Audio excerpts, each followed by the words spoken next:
반갑습니다. 유튜브계의 아이돌 김영윤입니다. 부끄러운데요. 아이돌이라고 불러주시는 이봉규 박사님께서 부재 중이어서 혼자 진행하게 됐습니다. 제가 요즘에 2030들의 개몽에 대해서 조금 지켜보고 있는데요. 화면에 한번 띄워드리면서 여러분들의 설명을 드리도록 하겠습니다. 지금 공감 엄청 받고 있는 글들 제가 좀 뽑아왔는데요. 스마트폰 있으면 네이버 켜서 친중파 우원식 국회의장 케이세이 개헌하자는 말의 의미를 찾아보세요. 그래도 안 찾아본다면 그 말은 무관심하다면 당신은 중국 놈입니다. 떼놈입니다. 라고 경고 메시지를 던졌습니다. 이 부분에 대해서 많은 댓글들이 달리던데 이 뒤에 반박 글들이 막 있습니다. 그러면 전부 다 아닥한다 라는 말이죠. 아닥이 뭐냐? 입을 열지 못한다 라는 말입니다. 이 다음 페이지 한번 봐주시면요. 그렇습니다. 앞으로 우리는 짱깨보다 못한 민족이 되었습니다. 중국의 속국이 된다라고 말을 하는 거죠. 주권이 국민에게 있는 나라인데 정치에 관심 하나도 안 두고 퍼즐로 놀기에 바빠서 나라가 팔렸습니다. 여러분들 역사를 쭉 보면요. 청일 전쟁 전에 일본과 중국이 한참 이제 세력을 가지고 좀 움직이고 있을 때, 그다음에 대한민국에 언젠가 들어올까 말까 이렇게 하고 있는 이제 후기에 그때 일본이 대한민국은 자주국가다라고 선언을 해줍니다. 그러니까 중국에 대한 그런 내정 간섭에 대해서 일본이 물론 후에 일본이 이 대한민국에 그러니까 한국에 대해서 조선에 대한 침략을 좀 정당화하기 위해서 이 중국의 세력을 걷어내기 위해서 대한민국은 주권 국가야라고 한 것이지만 그 전의 상황에 대한 기록을 좀 고민을 해보라라는 거죠. 대한민국은요 중국에게 지배돼 왔던 그 이력들이 정말 좀 징할 만큼 기분 나쁜 역사를 가지고 있는 거죠. 얼마 전에 시진핑이 뭐라고 했죠? 대한민국은 중국이 관리했던 나라다. 뭐 이런 식으로 대한민국을 폄하하기도 했었는데요. 여러분들 대한민국 상황이 지금 녹록하지 않습니다. 까딱 잘못하다가는 이쪽도 쉐쉐 저쪽도 쉐쉐 하는 그런 것들에게 잡아먹힌다라는 것이죠. 4월 5일자의 폭스뉴스가 대한민국 상황에 대한 경고장을 날렸습니다. 윤석열 대통령 탄핵에 중국이 깊이 개입했다. 중국의 개입 루트는 말이죠. 대한민국의 정치인들 어떤 식으로 이제 포섭을 했냐라는 것까지 나오는데 거기에 중국 머니에 취하게끔 돈으로 지원한다. 그리고 성상납도 했다. 이런 내용들로 충격을 주는 내용을 보도하기도 했습니다. 그런데 일제히 대한민국 언론에서는 이 큰 기사를 다루지를 않았던 거죠. 그래서 제가 4월 7일에 이 폭스 뉴스에 대한 내용을 좀 다뤘고요. 이제 페이스북에 글을 올렸고 강신학 변호사님도 그 내용에 대한 것을 이제 좀 다루셨는데 이 언론이 이 중국에 관한 미국의 이 헤리티지 재단만큼 보수의 싱크탱크가 이렇게 내는 것에 대해서 스티브 배넌이라고 트럼프 1기 때 전략 기획가였습니다. 그 사람의 입에서 중국에게 포섭된 대한민국의 현 상황, 윤석열 대통령의 탄핵에는 중국이 개입했다. 그러니까 사기 탄핵이다. 라고 직접적인 워딩을 쓰지 않았지만 이 부분에 대해서 국민 각성을 원하는 언론을 냈습니다. 근데 한국이 일제히 입을 닫았다. 그것을 그 누구도 다뤄주지 않았다. 조중동도 마찬가지로. 그 말은 뭐 정치인들뿐만 아니라 이 중국의 세력 하에 들어간 뭐 언론도 만만치 않다라고 보시면 되겠죠. 오늘의 주제는 이준석입니다. 이 중국 하면 튀어나오는 그 이름 이준석이다라는 말이죠. 자, 2030이 이런 식으로 개몽을 하고 있습니다. 이것도 포함해서 정말 니네 덕분에 결국 나라가 개병신이 됐고요. 이 민주당의 무조건적인 지지를 보내는 이 문의 좀비들에 대한 글을 담은 겁니다. 밑에 댓글들이 막 어마어마하게 달렸는데 하나같이 격파를 다 하더라고요. 왜냐하면 팩트로 조져되니까. 그래서 전부 다 입을 닫고 댓글 하나 못 써 내려가더라고요. 자, 윤석열 대통령 탄핵시키면 경제가 살아난다면서요. 코스피, 코스닥, 달러, 엔화, 환율 개작살 났어요. 계엄 이전과 계엄 이후 비교 한번 해보세요. 정말 감사합니다. 이 뒤에 말은 이재명이가 산불 갔을 때 했던 그 말입니다. 자, 여러분들 윤석열 대통령이 외교 천재다라고 불릴 정도로 외교력은 좋았습니다. 그리고 대한민국이 어떤 방향으로 가야 하는지에 대해서 정확한 선을 지켜서 대한민국이 이제 국제사회에서 어떤 질서로 함께 갈 것인지, 그러니까 나의 이제 동반자들에 대한 택함에 그 자유진영에 확실하게 확고하게 대한민국을 함께하겠다라는 것을 많이 심어다 줬죠. 그리고 윤석열 대통령이 개폭망시킨 문재인 정권의 경제를 살렸습니다. 그래서 경제 이렇게 하면요 너무 바닥쳤기 때문에 윤석열 대통령의 경제에 대한 성장이 그렇게 좀 빛을 발하지 못한 거고, 또 언론이 윤석열 대통령 잘한 건 다뤄주지 않았어요.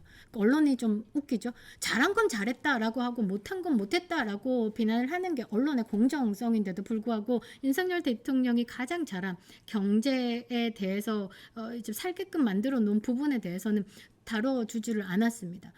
그 대한민국이 무역 흑자에 대해서도 다뤄주지도 않았고요. 그러니까 사람들이 모르는 거예요. 그래서 윤석열 대통령이 이제 탄핵되면 우리나라 살 거다, 우리나라는 다시 뭐 리다 뭐 이렇게 얘기하는데, 지금 한번 보시면 여러분들 참 잘 됐구나 싶을 겁니다. 그래서 이런 부분에 대한 제대로 된 비판적 시각으로 이 좌쪽 좀비들에게 한마디 던진 건데요. 마지막이 그렇습니다. 여러분들이 판단을 하실 겁니다. 그래서 이제 보수가 대연합해가지고 윤심을 얹은 하나로 집결을 해야 된다. 보수가 뭉쳐야 한다. 분열하면 안 된다. 우리가 제낄 대상은 이재명 한 놈이 아니야.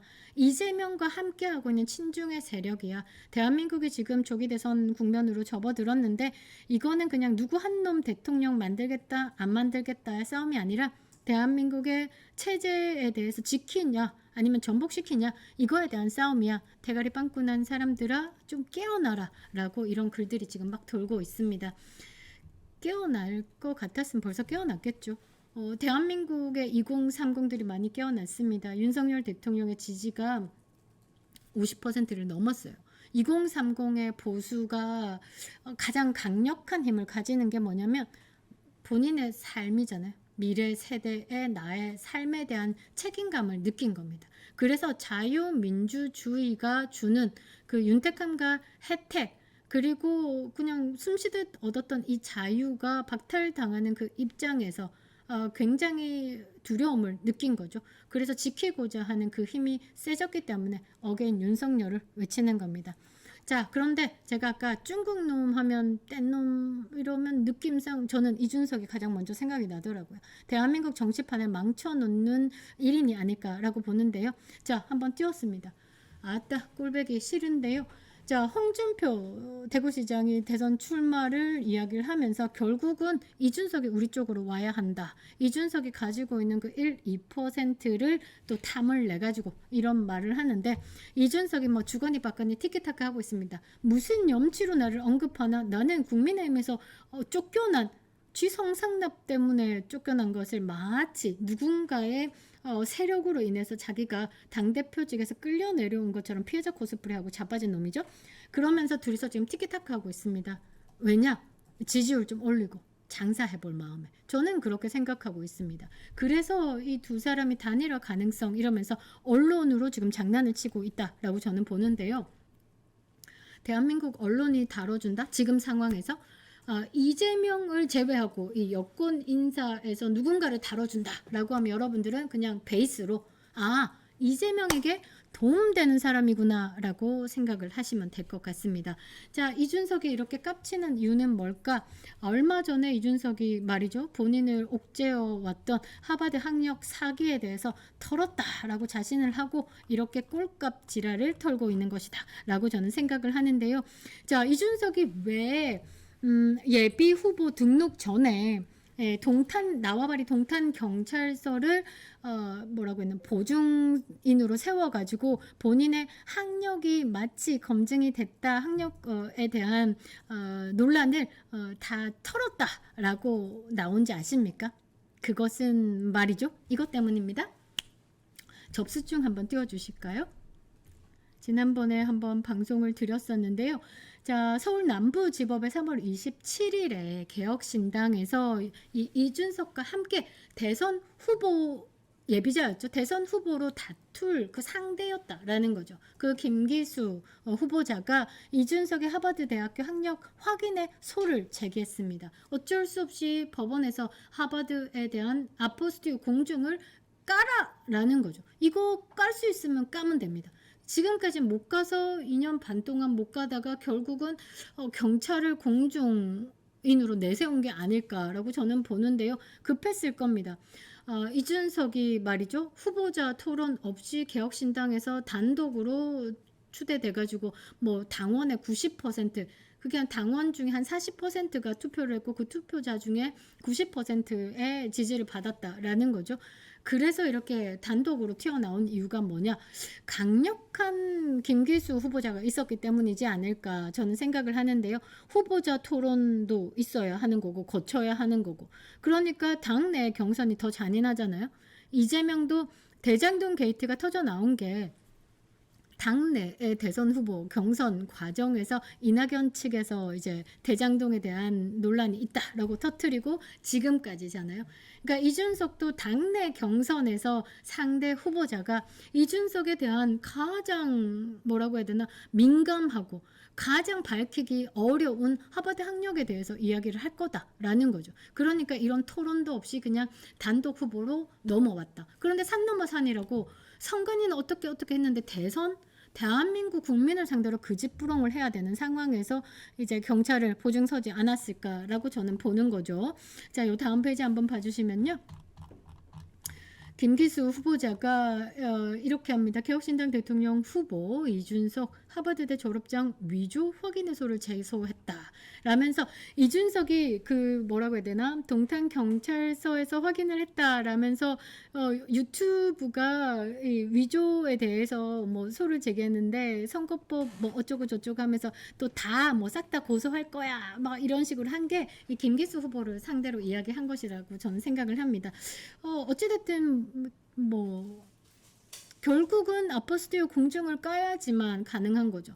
왜냐? 경찰이 보증수고 뭐 회신을 받았다. 회신도 까보라고 하는 거죠. 그 회신을 받았다는 내용을 까야죠. 어디서? 미국에 뭐라고 했죠? 하버드의 법무 모시기? 그러니까 회신을 한번 까보시기 바랍니다. 지난번에도 그 본인의 담당 교수 에드워드 글로서 교수님한테 뭐 회신을 받았는데 메일은 깔 수가 없다라고 헛소리했죠. 이준석은 그냥 이재명과 별 다르지 않을 것 같습니다. 마크 주커버그의 페이스북 창업할 때 38번째 가입자가 나다라고 하는데 그 38번째 가입자도 이준석이 아니다라는 것 한번 공개해드렸죠. 그냥 그때그때마다 거짓말 짓거린다라고 저는 생각을 하는데요. 자, 이준석이 말이죠. 스스로 종결이 되었다. 학교 측에서 공식 확인했다. 학교 측 공식 확인은요. $11 아포스티오 공증이면 충분합니다. 누가 보증 쓰고 이럴 필요가 없다라는 거죠.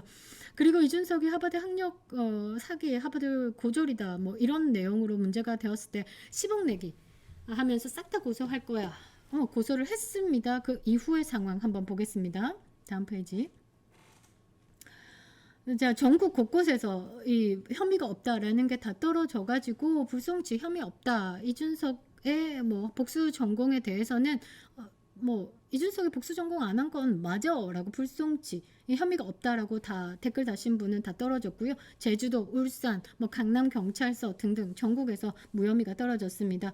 자, 이준석의 네이버 변천사 한번 보도록 하겠습니다. 국민을 상대로 국민을 가지고 이거는 제대로 뭐라고 해야 되나 우롱한다라고 해야 되겠죠. 그냥 아포스티오 공증 까면 됩니다. 못 가니 이지랄 하고 있는 게 아닐까 저는 생각을 하는데요. 요 다음 페이지 한번 봐주시겠습니까? 자, 이준석이 자랑스럽게 대한민국의 박근혜 전 대통령 때 하버드 복수 전공 그리고 뭔가 똑똑한 청년이다라고 빵 나왔죠. 처음에 나왔을 때 프로필 2020년 3월 10일 날까지도 하버드 대학교 경제학을 먼저 썼습니다. 그리고 컴퓨터 과학 학사라고 적었네요.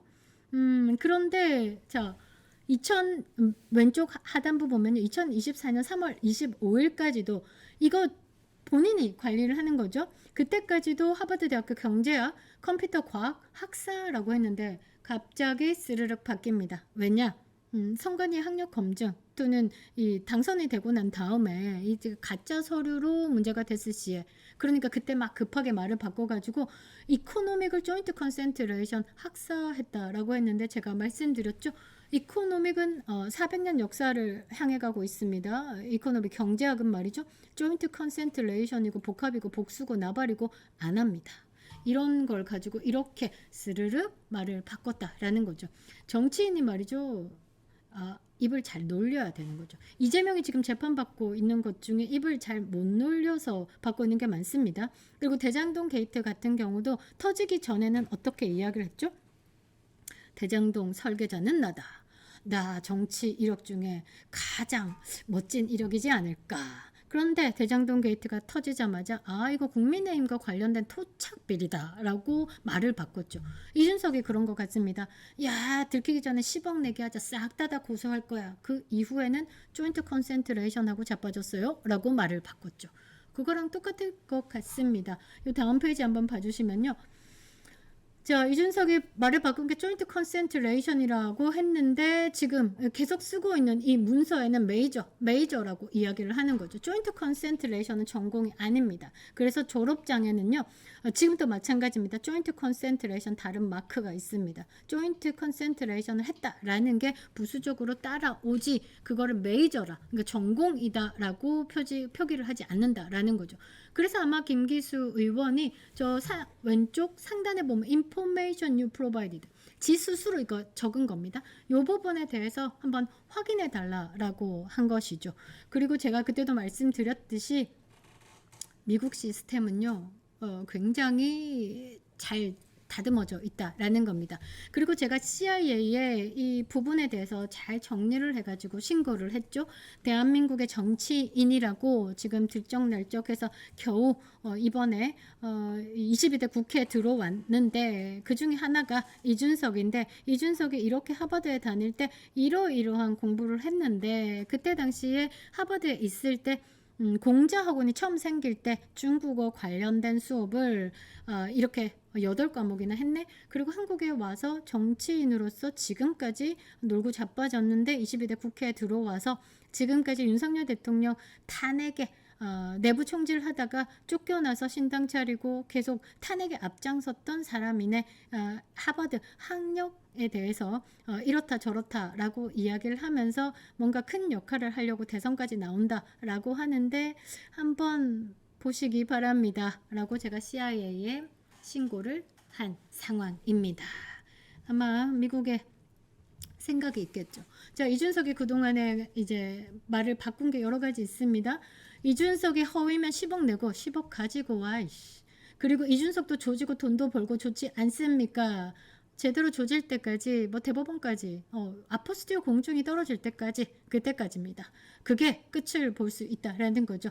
이준석이 항상 지금까지 해왔던 박근혜 대통령 때부터 대통령 파리할 때부터 하버드 컴퓨터 과학 본인 입으로 얘기했죠. 경제학 복수 전공이 허위인지 여부에 따라서 10억 내기라도 하면 좋겠다.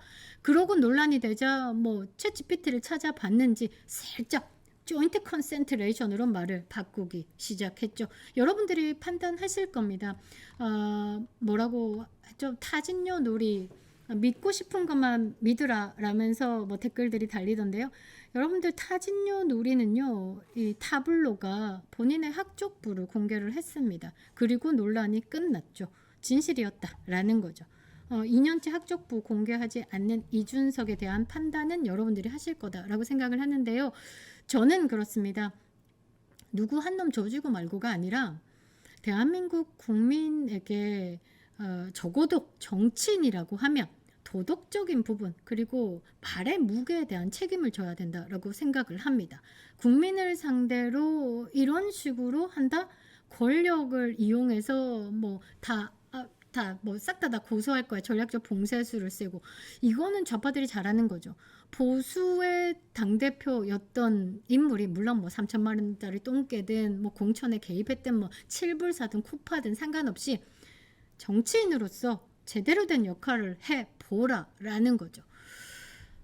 그렇습니다. 뭐 이준석 보니까 도대체 어느 유튜버가 하버드 졸업 증명서를 분석해줄 뭐 권한이 있나? 아니 본인이 띄웠잖아요. 성적표. 그거 분석 왜 못합니까? 영어라서 그냥 국민들이 못할 거라고 생각을 한 겁니까? 주변에 하버드 나온 사람 없습니까? 저희는 있어서 분석을 했죠. 그래서 뭐 이준석은 이런 부분이 좀 후달렸는지 이제 전략적 봉쇄술이다라고 하죠. 권력과 돈을 이용해서. 그러나 굴하지 않겠다. 마지막에 학력 검증은 하버드에서 발송한 아포스티유 공중 서류를 국민들께 오픈하면 땡이다. 대통령 뭐 나온다라는 사람이 동탄 경찰서 이름 팔고 그런 짓 하지 말라라는 거죠. 이 다음 페이지 한번 보겠습니다. 자, 신의 한 수의 이병준 기자도 이 이준석의 전략적 봉쇄술에 당한 분이죠. 고소 고발 당했습니다. 그런데 말이죠. 이준석 경제학 전공한 적 없다. 이준석 복수 전공한 적 없다. 그래서 국민들에게 거짓말을 했다. 이 부분에 대해서 고소장이 날라왔습니다. 이준석에게 무혐의 떨어졌습니다. 그럼 반대로 봤을 때 이준석은 경제학 전공한 적 없다. 오케이. 복수 전공한 적 없다. 오케이. 맞다라는 말이죠. 그리고 이준석은 국민들에게 거짓말을 했다. 맞다라고 경찰이 이제 인정을 한 겁니다. 이런데도 나와가지고 지금 뭐 경찰을 다시 이름 팔아가지고 성상납 했을 때처럼 본인의 비리를 좀 넘어서려고 하는 것 같은데요. 우둔한 국민들은 봐라 이준석 하버드 졸업했다, 하버드 들어갔다 안 들어갔다, 그거 중요한 거 아니죠. 국민들을 어떤 방식으로 속여왔는지가 가장 중요한 것이지 않을까라고 생각합니다. 적어도 정치인이라면, 적어도 대선판에 나와서 꼴값 떤다라고 하면 말이죠. 국민에게 진실을 밝혀줄 의무가 있다라는 겁니다. 더더군다나 학력에 관해서 말이죠. 이준석 계속 지켜보도록 하겠습니다. 감사합니다.